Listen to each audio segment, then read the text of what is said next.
have habits. We go about our days moving. It's what we do. It's how we interact with the world. Often we don't think much about it.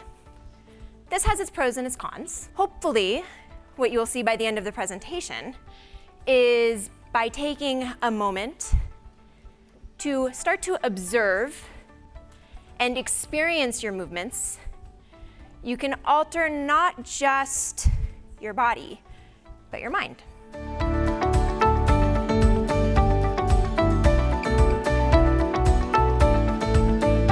Let's look at how the CDC defines exercise, because I think if you can understand the definition of exercise, you might be able to see why so many people are hesitant to do it.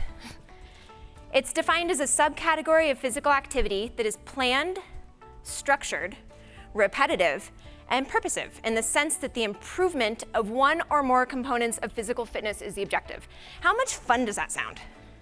Who in the world wants to spend their free time doing that, right?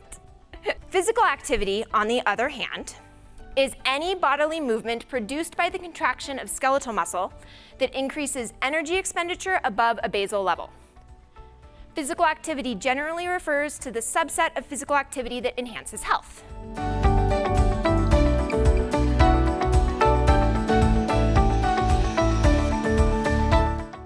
Anxiety, depression, loss of balance, bone fracture, erectile dysfunction, pain, and diverticulitis. 2 to 2.5 hours of moderate to high intensity exercise per week is what has been found to reduce the incidence of chronic disease. This is not very much, yet we're having trouble meeting it.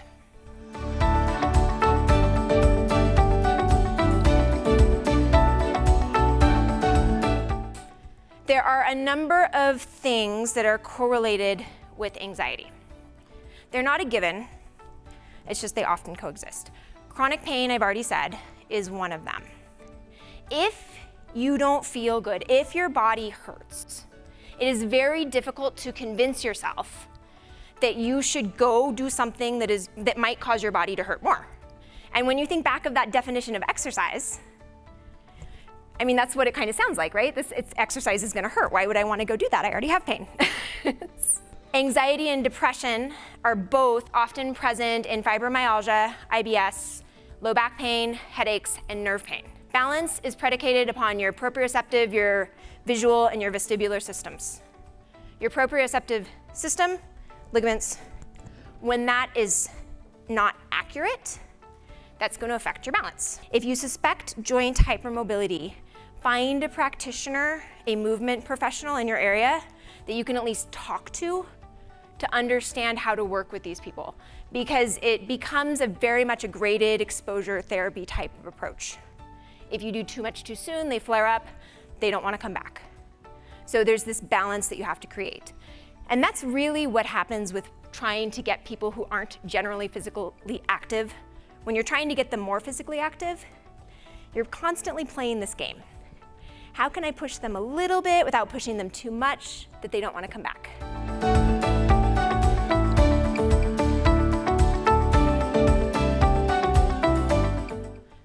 MindBody Intervention. So here's where the yoga and the Tai Chi and the Qigong and all of the MindBody interventions come in handy. They also come in very, very handy with PTSD.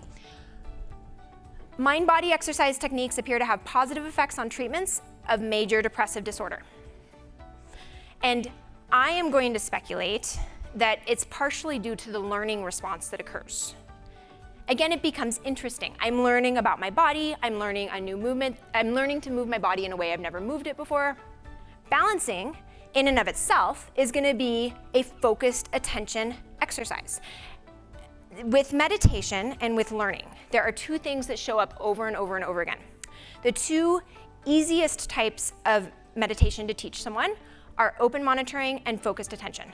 Open monitoring means observing yourself without judgment, observing your thoughts without judgment. Focused attention means paying attention to the task at hand. A lot of different exercise modalities can be taught in a way that is with a mind-body connection.